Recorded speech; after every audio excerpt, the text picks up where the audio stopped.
안녕하세요. 오늘도 사연 살롱을 찾아주셔서 감사합니다. 결혼 3년차 여성입니다. 어제는 우리 아빠의 제사가 있었는데 이번에도 없어서 저희 집에서 매년 친정 아빠의 제사를 지내고 있어요. 그렇게 할 수 있었던 것은 모두 남편의 배려 덕분이었어요. 남편이 먼저 우리 아빠의 제사를 지내자고 말해 주었거든요.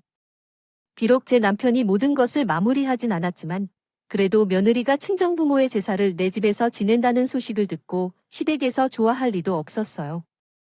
특히 시어머니는 뭘 이렇게 감히 하는 거냐며 한동안은 전화 통화 중에도 불켜라고 하며 전화를 자주 걸어왔는데 얼마 지나지 않아 단순히 받아들여주게 되었어요.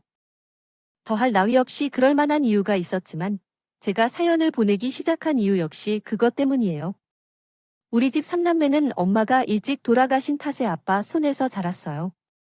생활이 넉넉한 편은 아니었고 아빠의 성격이 살아온 분이 아니라서 저와 언니, 오빠는 늘 부모정에 굶주려 지내야 했죠.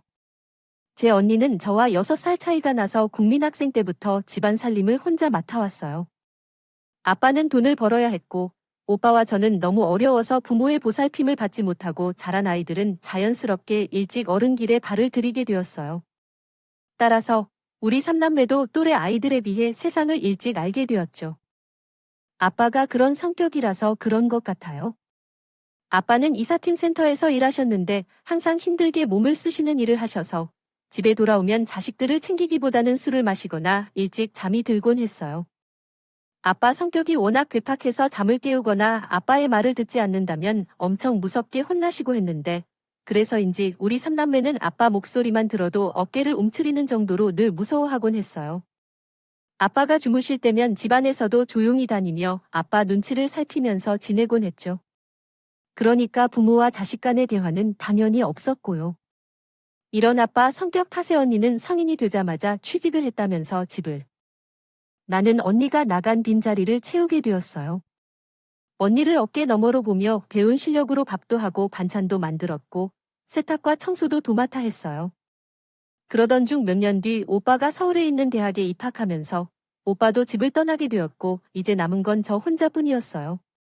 처음에는 고등학교 졸업 후 집을 나가겠다고 생각했지만 아빠와 둘이 살다 보니 그 마음이 점점 사그라지고 말더라고 하루가 다르게 늙어가는 아빠가 가엾다는 생각을 하게 되었거든요. 자식 3명이 집에 있을 때는 집안이 시끌벅적했고 아빠는 자기 기분에 따라 자식들에게 화를 내기도 하셨지만 언니와 오빠가 연이어 집을 떠난 후에는 전과 같이 집에 소리를 지르는 것도 없었어요. 아, 저 뭐요? 가끔씩 제 눈치도 살피시고 만든 음식이 입에 맞지 않아도 전처럼 화를 내거나 음식을 개수에 쏟아 부을 일도 하지 않아둬요. 한마디로 이빨 빠진 호랑이처럼 보여둬요. 그런 어느 날이 얻어요. 아빠가 식사를 하다가 문득 그러시더라고요. 은주, 너도 학교를 졸업하면 내 언니나 오빠처럼 집을 나갈 거냐? 희한하게도 그날따라 아빠의 질문이 곧잘 들리지 않더라고요. 마치 너만은 아빠랑 같이 이 집에서 살아오 하고 제게 부탁하는 것 같았거든요. 그래서 나도 모르게 이렇게 대답을 해버려둬요. 나 갈 생각 없어요. 갈 것도 없고 그러자 아무 말씀도 안 하시고 조용히 식사를 하셔둬요. 내 마음속으로는 그런 생각이 들었어요. 집에 있을 때는 잘 해주라고 언니와 오빠가 말했다면 조금이라도 상냥하게 대해줬다면 다들 이렇게 집을 나갔을까 하고 생각해요. 말로는 서울에 있는 직장에 취직했다. 서울에 있는 대학에 입학했다고 핑계를 대지만 집을 나가서 살 정도로 우리 집이 서울에서 먼 곳은 아니었거든요. 당시에는 우리 집이 남양주에 있었지만 서울까지 가는 지하철과 버스가 있어서 충분히 집에서 통근통학이 가능했어요. 그런데도 왜 굳이 집을 나갔을까요? 그건 전적으로 아버지 때문이었던 거죠. 아버지도 그걸 알고 계셨을 텐데요. 그러니까 제가 아버지와 함께 살 때는 이빨 빠진 호랑이처럼 화도 안 내시고 꼬랑지를 쳐서 살고 있었어요. 늘어뜨리고 살았어요. 그래요. 고등학교를 졸업하고 취직한 후에도 아빠와 함께 살았죠. 저도 집을 나가면 아빠가 혼자 어떻게 살지 걱정이 되었고 아빠가 예전처럼 괴팍하게 행동하지 않으셔서 딱히 나가서 살 생각이 들지 않았어요. 그러던 어느 날 언니가 연락 없이 집에 찾아왔어요. 집에서 나간 지 7년이 넘었거든요. 그런데 언니 혼자 온 게 아니었어요. 옆에는 키가 크고 얼굴이 하얀 남자가 있었어요. 그리고 그 남자 품에는 3살짜리 남자아이가 안겨 있었어요. 알고 보니 집을 나간 직후부터 언니는 형부랑 사귀었던 거였어요. 결국 호남에 있는 구석에서 집을 폈어요. 아빠, 제 결혼하고 싶습니다. 출산하고 자녀를 키우느라 결혼식을 올릴 여유가 없었지만 아이가 더 크기 전에 웨딩드레스를 입어보는 것이 좋겠다고 해서 그냥 결정했어요. 그러자 아빠가 옆에 있던 두루마리 휴지를 집어 던지며 말했어요. 내 눈에 나는 그저 비로만 보이겠냐? 집을 나간 지도 오래됐는데 연락도 없이 이제 와서 결혼을 한다고 너희들 맘대로 자녀를 모두 낳고 나는 반대한다고 하면 어떻게 할 거냐? 반대하면 나는 그만두고 다시 뱃속으로 돌아가기도 할 거야. 말해봐. 이러한 아빠 앞에서 언니가 바닥을 그르고 있는 두루마리 휴지를 신물로 젖혀보면서 차가운 목소리로 말했어요. 아빠, 지금 결혼을 허락해주세요. 것입니다. 아빠한테 그럴 자격이 있다고 생각하세요. 엄마가 돌아가셨고 저는 그 후로부터 이 집에서 식모로 지냈어요. 밥도 하고 빨래도 하고 청소도 하고 전부 제가 했죠. 아빠가 한 번이라도 그렇게 했던 적 있으세요? 저는 그때 겨우 국민학교 5학년이라고요. 어린아이가 집안일을 도맡아 하고 살 때 아빠가 한 번이라도 아빠의 역할을 했던 적 있냐고요? 그런데 이러다가 이제 와서 부모 대접을 받겠다는 건 어떤 자격으로 하는 건가요? 부모를 존경해야 할 사람이 주먹을 꽉 쥔 손이 떨리는 정도로 화를 내며 말했어요. 그러자 옆에 있던 형부가 언니를 말리더군요. 여보, 장인어른 앞에서 그게 무슨 소리야. 잘못했다고 말하자 언니는 형부의 손을 뿌리치며 말했어요. 내가 왜 사과를 해야 하는 줄 알고 우리 집에 오지 말라고 했던 거야? 우리 아빠가 죽을 때까지 결코 변하지 않을 거야? 자기가 잘못했던 거 하나도 인정 안 할 사람이라고. 그런데 왜 나만 매번 참고 나만 사과를 해야 하는지 싫어. 나도 싫다고. 이제는 더는 아빠 비 맞춰가며 살지 않을 거라고. 그러니까 자기도 우리 아빠한테 어떤 기대도 하지 말라고. 결혼식에 아빠를 부르지 말라고. 언니는 박차고 나가 버렸어요. 모녀 사이에서 안절부절하던 형부는 엉거주춤하게 서서 인사를 하고는 아이를 데리고 언니를 따라 나섰어요. 그날 언니네 가족이 그렇게 떠나갔어요. 아빠는 방 안에 앉아서 소주를 마셨어요. 안주도 없이 깡소주를 마시려고 냉장고에 있는 밑반찬을 챙겼어요. 안방에 들어간 나는 아무 말 없이 아빠 옆에 반찬 그릇을 내려놓았어요. 그리고 다음날 아침에 출근을 하려는데 아빠가 제 방문을 두드리시더라고요. 그리고 방에 들어오셔서 10,000원짜리 뭉치를 내밀었어요. 이걸로녀 애 옷이라도 사줘라. 내가 줬다고 하면 안 입힐 테니까 내가 사준 걸로 해. 돈 뭉치는 못해도 60만 원은 돼 보였어요. 그래서 아빠에게 말했어요. 아빠, 애 옷 살 만큼이나 많이 주시지 않아도 돼요. 20만 원이면 충분해요. 이건 가져가세요. 그러자 아빠가 멋있게 표정으로 지나가듯 말하더라고요. 그냥 사저 남으면 언니처럼 옷이라도 하나 사주든가. 입고 있는 옷을 보니 형편이 어려운 것 같더라고요. 어제 언니가 내외 앞에서 그런 말을 했지만 아빠의 심정은 그런 게 아니었더라고요. 그 짧은 순간에도 딸 예정으로 살펴보면 말이에요.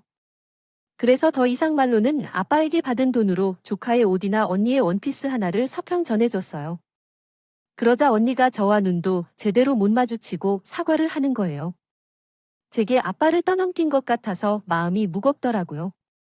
미안하다고 그래서 예전과는 다르게 아빠가 많이 변하셔서 힘들지 않다고 말해주었죠. 얼마 후 언니는 뒤늦게 결혼식을 했어요. 아빠는 참석을 안 하셨고 오빠랑 저만 둘이 혼례에 앉았어요.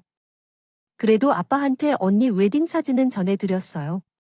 부부 사이에 서로 화합할 용기는 없었지만 서로를 걱정하는 마음은 잘 알고 있었으니까요. 아빠와 언니가 다시 만난 건 3년 뒤 오빠가 결혼할 때였어요. 언니 때와는 달리 오빠 결혼식에는 아빠가 앉으셨어요. 올케는 오빠랑 같은 회사에 다니는 사람이었는데 저희 집과는 한참 차이가 나는 정도로 형편이 괜찮은 집딸이었어요. 게다가 문남 동료라 부모 사랑을 독차지하고 산 사람이었죠. 그래서 그런지 행동, 하나하나의 이기적인 모습이 많이 보이더라고요. 게다가 우리 오빠를 대하는 태도를 보니 마치 공주가 신나듯 하대를 하는데 어찌나 얄밉던지 몰라요. 그런데도 오빠는 자기 와이프를 공주 받듯 하더라고요. 오빠도 언니랑 마찬가지로 결혼식 날짜까지 잡은 후에야 집에 찾아왔어요. 그것도 혼자서요. 그리고는 마치 통보하는 듯이 아빠에게 결혼식 날말 조심해달라고 신중당부를 하더라고요.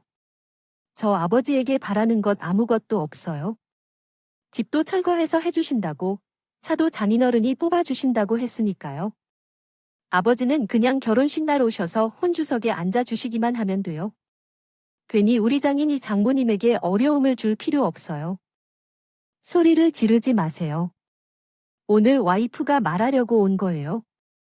결혼 준비로 바빠서 못 왔다고 하더라고요. 아, 그 사람이 아버지신 거예요. 결혼식 때 입을 양복을 준비했대요. 오빠는 마치 거지처럼 동양줄을 쓰고 있는 아빠한테 정장 한 벌을 쥐어주고는 1시간 넘게 이거 하지 말라, 저거 하지 말라 하며 오늘 떨었다가 갔어요. 언니 때랑은 달리 이번에는 아빠가 아무 말도 안 하시고 오빠가 하는 말을 조용히 듣더라고요. 이상하죠. 아빠가 연니한테 화를 냈을 때보다 오빠 앞에서 조용히 계신 게 더 화가 나요. 뭔가 이상해요. 오빠가 돌아가고 아빠는 계단에 쭈그려 앉아 담배를 피우고 있어요. 아빠의 어깨를 보고 난 나도 모르게 울컥한 적이 있어요. 그렇게 작아진 아빠를 큰 자식들 앞에서 보니 왜 그토록 서글프던 눈물을 참으려 괜히 허공만 바라보고 조용히 들어왔죠. 결혼한 후에도 언니랑 오빠는 집에 거의 찾아오지 않았어요. 가끔 전화해서 집에 별일 없는지 물어보고는 끊기일 뿐이었어요. 명절이나 아빠 생신 때만이라도 집에 와달라고 부탁했지만 매번 차가운 거절만 돌아왔어요. 아무리 생각해봐도 우리 아빠는 정말 차가운 거절만 주던 것 같아요. 아빠가 우리 애를 안고 놀러가면 남들은 손주를 매우 소중히 대하는데 아빠는 달라요. 겉도 어디 한 번이라도 차갑게 다가오는 거 추대 안 한 것 같아요. 글렀어. 그러니까 너도 앞으로 나한테 쓸데없는 소리 하지 마. 자꾸 이러면 너도 안 볼 거야. 언니는 단호하게 거절하고 전화를 끊었어요. 오빠도 다르게 없었어요. 차가운 창피해. 어떻게 우리 집에 와이프를 데려오냐고 오히려 화를 내더라고요. 결국 세월이 흘러도 이 집에는 아빠와 나 둘뿐이었어요. 점점 힘에 부서지고 있던 아빠는 식구들의 살림을 두고 창고 경비 일을 하게 되었어요. 아빠가 일하는 곳이 제 회사 창고인지 또 가끔씩 모회사 과자나 껌, 젤리 같은 것들을 집에 가져오시곤 했죠.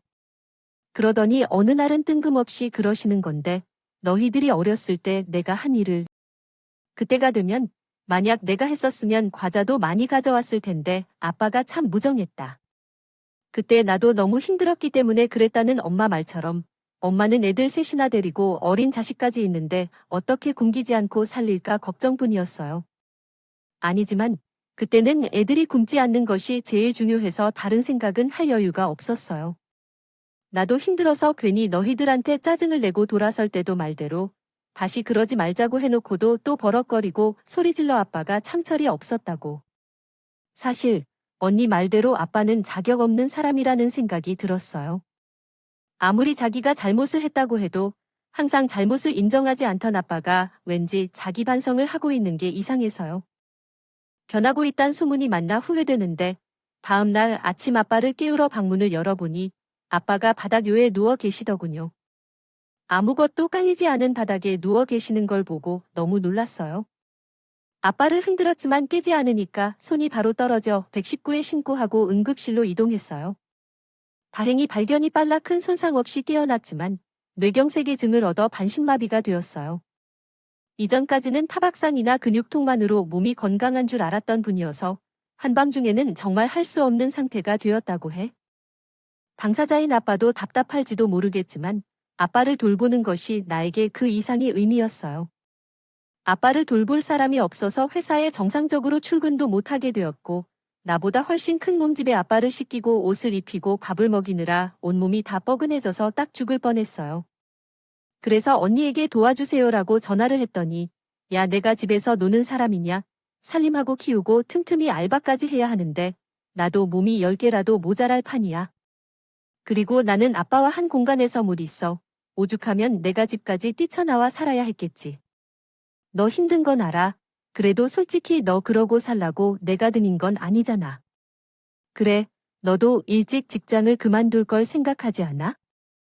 왜 그 집에서 그렇게 바보같이 버티는지 이해가 안 되던 튀기를 왜 쓰냐고 아빠가 물었어. 그냥 있다고 해서 멍청하게 병수를 발까지 들고 사느냐고. 남태 남 못 도와준 데서 그렇게 생각하는 거 알아.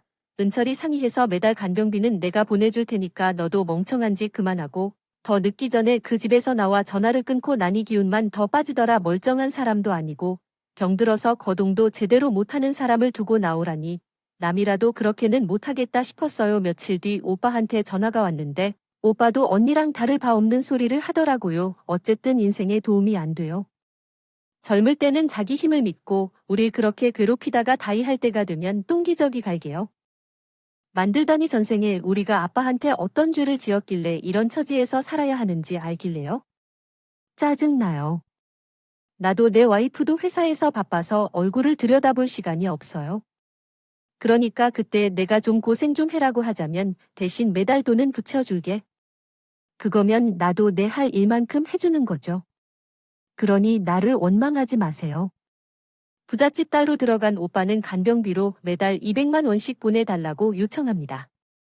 생각해보니 돈만 보내면 다인 줄 알고 싶었지만 그럴 수 없었어요. 사실 제가 일을 그만두고 터진 집에 수입이 없어서 현실이 매우 어려웠었거든요. 아빠가 병원비와 쓰러지셔서 연락이 왔을 때 오빠가 돈을 보내주셔서 그때 이상은 넘겨버렸지만 이후 아빠한테 들어가는 간병용품이나 생활비를 제 적금에서 꺼내서 쓰고 있었거든요. 돈이 공해지고 있어서 어쩌겠어요. 화 한 번 먹으면 매달 돈 걱정은 안 해도 돼요. 생활비나 아빠에게 드리는 돈 걱정은 안 하게 됐지만 24시간 아빠 옆에 있어야 하는 제 체력은 어떻게 회복해야 할지 막막했어요. 어느 날 제 남편과 헤어진 상황에서 집 문을 노크하는 걸 제 남편이었어요. 회사 동료로부터 제 상황을 듣고 달려왔다고 하더군요. 솔직히 남편에게 이런 모습을 보여주는 게 부끄러웠어요. 사실 남편과 헤어진 이유는 아빠 때문이었거든요. 아빠가 요즘은 부지런하게 몇몇 걸음을 따라오는 것 같아서요. 쓰러지셔서 저가 간병을 맡게 된 상황에서 가장 먼저 이해해야 했던 사람이 남편이었습니다.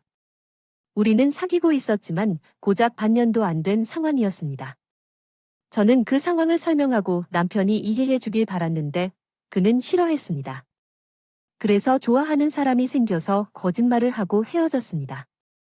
그런데 이렇게 들키게 될 줄은 몰랐습니다. 왜 그런 일을 말하지 않았는지, 진지한 이야기를 해주지 않았는지 너무 원망했었죠. 하지만 다른 형제나 형제들도 아무것도 안 하는 상황에서 얼마나 강한 마음가짐으로 아버지를 돌보고 있었는지 저 혼자 감당해야 했나요? 저는 알 수 없었고, 그런 상황에서 어떻게 도망칠 수 있나요?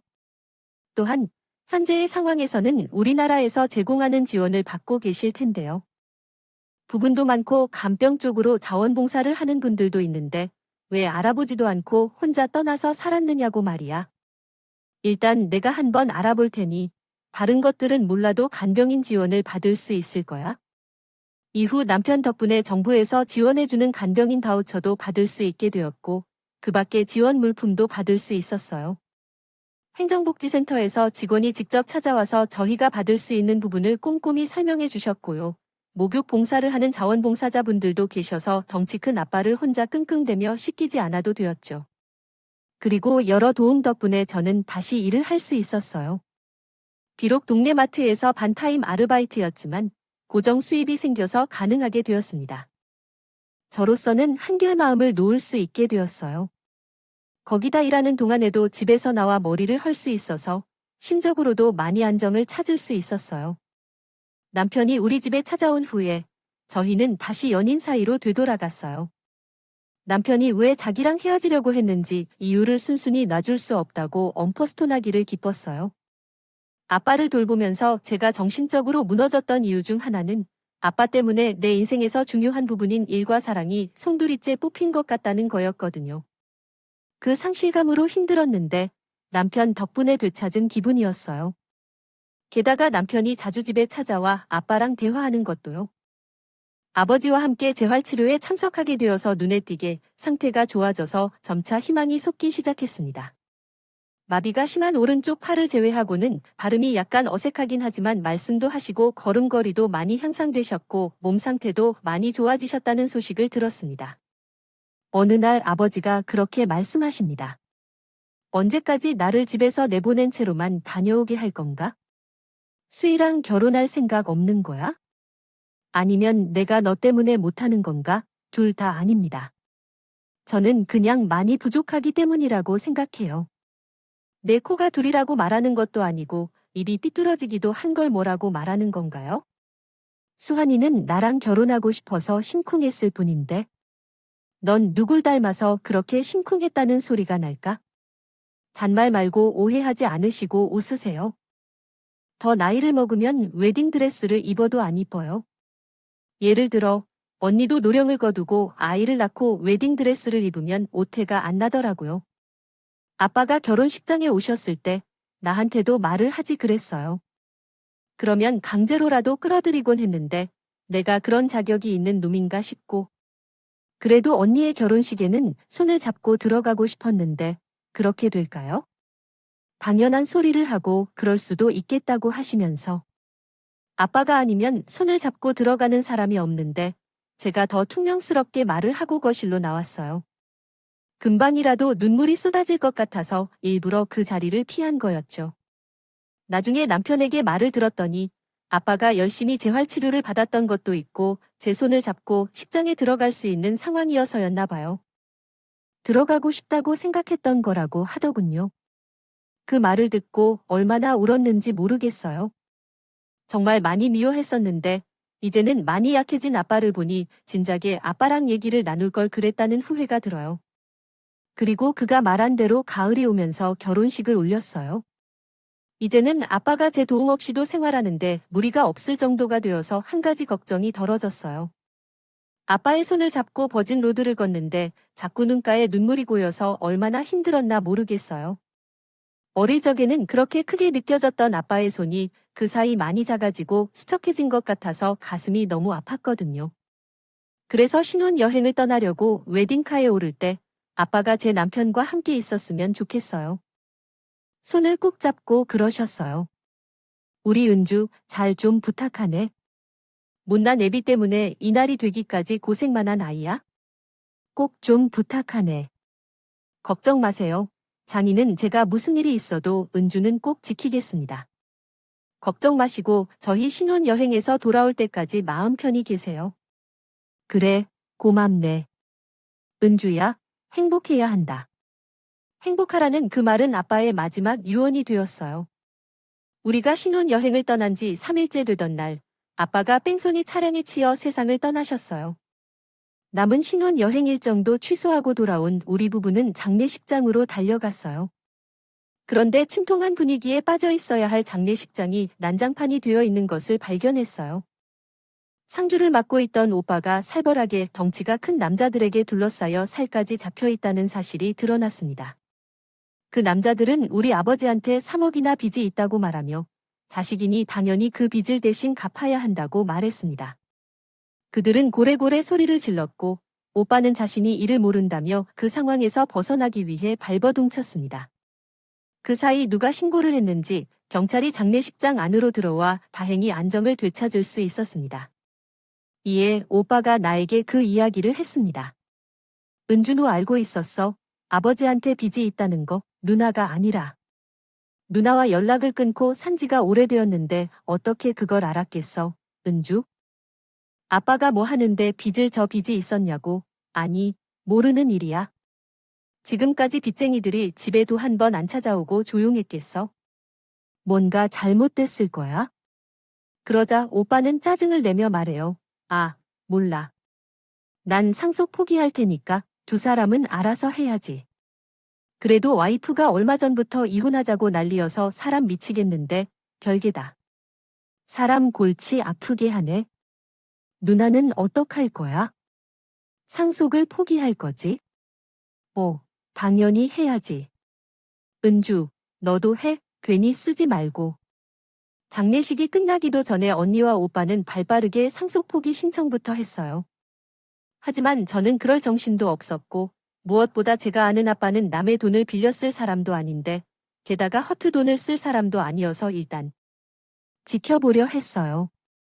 그렇게 아빠의 장례를 마치고 집에 돌아온 후 그대로 잠이 들어버렸어요. 13시간을 비행기를 타고 한국에 돌아와 연속으로 장례식장을 지켜서 체력이 완전히 고갈되었어요. 그런데 그날 꾸었던 꿈에 아빠가 나타났어요. 아빠는 낡은 지갑을 제 손에 쥐어주시며 은주야, 이거 받아라. 여기에 내 죽음의 비밀이 들어있어 라고 말씀하셨어요. 아빠가 건넨 지갑을 받으니 너무 생생해서 이게 꿈이라는 것을 잊고 아빠를 불러 울었어요. 남편이 저를 흔들어 깨우니 눈을 떴어요. 말았어요. 여보. 꿈에 아빠가 나오셨어. 근데 아빠가 지갑을 주시면서 거기에 아빠가 죽은 비밀이 있다고 하시는 거야? 이게 무슨 뜻일까? 글쎄, 지갑을 받는 건 길몽 아닌가? 아빠의 지갑, 나 그거 찾아봐야겠어. 자다 말고 일어난 나는 겉옷을 걸쳐서 집을 나섰어요. 막 택시를 잡으려는데 뒤따라 나온 남편이 차창 밖으로 나를 부르더라고 해요. 남편 차를 타고 아빠 집으로 돌아온 나는 정신없이 안방으로 들어갔어요. 그런데 마치 누가 먼저 집을 뒤진 것처럼 서랍이 삐죽삐죽 나와 있더라고 해요. 그때는 지갑을 찾아야 한다는 생각 때문에 다른 건 신경 안 쓰고 평소 아빠가 지갑을 넣어두시는 서랍을 첫 월급을 받았을 때 열었던 지갑은 제가 산 건물 속에 있었어요. 아빠는 그 지갑이 아까워서 몇 번도 들여다보지 않았고 그저 서랍 속에 넣어주셨거든요. 서랍 속에서 꺼내어 살펴보니 보험 설계사의 명함이 들어 있었어요. 평생보험이라고 나라에서 만들어주는 의료보험만 가지고 계시는 분이 왜 이런 명함도 지갑에 넣어두셨을까 생각했지만 그 생각은 빨리 사라졌어요. 지갑 안에서 또 하얀 종이가 말린 상태로 들어있더라고요. 그 종이를 펴보니 거기엔 부모가 써놓은 약속서가 있었어요. 아빠의 이름으로 대출업체에서 빌린 돈을 혹시라도 아빠가 갑자기 떠나셔도 제게 피해가 가지 않게 부모님의 동생이 그 돈을 갚아주기로 했다는 내용이 적혀 있었어요. 나가겠다는 내용의 공증 각서가 있어요. 아빠가 빌려 썼다던 돈은 언니네 부부가 빌린 돈이었던 거죠. 그래놓고는 자기는 모른다고 발뺌을 하더니 피가 거꾸로 서 있는 것 같더라고요. 그래서 그 길로 언니네 집으로 찾아갔어요. 아주 세상을 모르고 자고 있더라고요. 언니, 억에 대해 나한테 할 말 없어. 3억 그거 아빠가 빌린 돈이잖아. 근데 그건 왜 너 아직도 상속 포기 안 한 거야? 그놈들이 너네 집에 찾아가서 그런 거야? 아빠가 빌린 돈이라고 여기엔 그렇게 안 써 있던데 이거 찾으려고 안방 서랍을 뒤져놓곤 안타깝게도 이건 못 찾았나 봐. 저는 각서를 언니 눈앞에 던져버렸어요. 그러자 언니의 표정이 심각해지더니 낭패한 인상이 돋보였습니다. 그동안 참았던 욕설이 쏟아졌어요. 정신이 반쯤 나간 채였죠. 너처럼 사람답게 아빠가 쓰러져 거동도 못할 때는 신경 쓰지 않던 너네가 돈이 필요하자 아빠의 명의로 큰 돈을 빌려달라고 하면서 아빠는 세상을 떠나시는 그날까지 깡패들로부터 수치를 당하고 있었어. 그러면서도 너희들은 거들떠도 안 보고 두 다리 쭉 뻗고 잡아. 너희 같은 쓰레기들아. 아빠가 어떤 심정으로 너희를 위해 돈을 빌렸는지 알아? 자식이라 해서 아빠를 팔고 돈만 챙기는 이 비열한 년아. 너가 그러고도 사람이라 할 수 있니? 바로 그 돈을 갚아 너희 집을 떠날래? 팔든 내 장기를 팔든 이번 주 안에 해결해 놓지 않으면 나 이거 들고 법정에서 너들을 기다릴 테니까 내 자식들 앞에서 고개를 들고 살고 싶으면 내 말 듣는 게 좋을 거야. 언니 집을 나온 자는 그대로 기자를 했어. 눈을 따보니 경원이라고 팔에는 링거 바닐이 꼽혀 있었어요. 제 옆에서 쪽잠을 자고 있는 남편은 저를 보자 울먹이며 그러는 거예요. 은주야, 이제 정신이 좀 들어 너 이틀을 꼬박 잤어. 병원에선 아무 이상이 없다는데 도통 일어나야 말이지. 그런데 너 잠든 사이에 누가 좀 왔었거든. 근데 그 사람 말이 내 앞으로 사망보험금이 지급될 거래. 아버님이 보험을 들어 놓으신 게 있는데. 수익자가 되는 건 좋은 일이지만 웃긴 건 다른 형제들이 상속을 포기해서 법적 분쟁이 일어나도 내가 모든 것을 받게 됐다는 거네. 이게 무슨 소리야? 순간 피식 웃음이 나왔어요. 아빠의 마지막이 너무 감동적이고 아버지다운 결말이라 그런 것 같아요. 평생 사랑한다는 말도 못하던 아빠가 유산을 이렇게 배분해서 남기고 가셨으니 정말 놀랍네요. 뒤늦게 아빠의 사망보험금을 받았다는 소식을 듣고 온 언니와 오빠는 급히 왔지만 보험금을 정확히 3등분해야 한다고 난리를 쳤어요. 그래서 한마디 했어요. 아빠의 간병도 똑같이 3등분으로 나눠야지 그랬어요. 간병은 다들 저에게 달려 있으니까요. 먼저 떠밀다 돈은 받고 싶은가 봐. 근데 어쩌냐 둘 다 상속 포기까지 안 마당에 무슨 권리로 돈을 받아가겠대. 양심이 있으면 조용히 입 닫고 돌아가 경찰 부르기 전에 알아서 부분을 한국어 문법에 맞게 수정하면 다음과 같습니다. 돈을 떠받아야겠다는 욕심이 드는 것 같네요. 하지만 둘 다 상속을 포기하기 전까지는 아무런 권리로 돈을 받을 수 없답니다. 양심이 있다면 조용히 입 다무고 돌아가 경찰을 부르기 전에 알아두세요. 부탁드립니다. 좋아요와 구독은 저에게 큰 힘이 됩니다. 오늘도 좋은 일 가득하시길 바랍니다.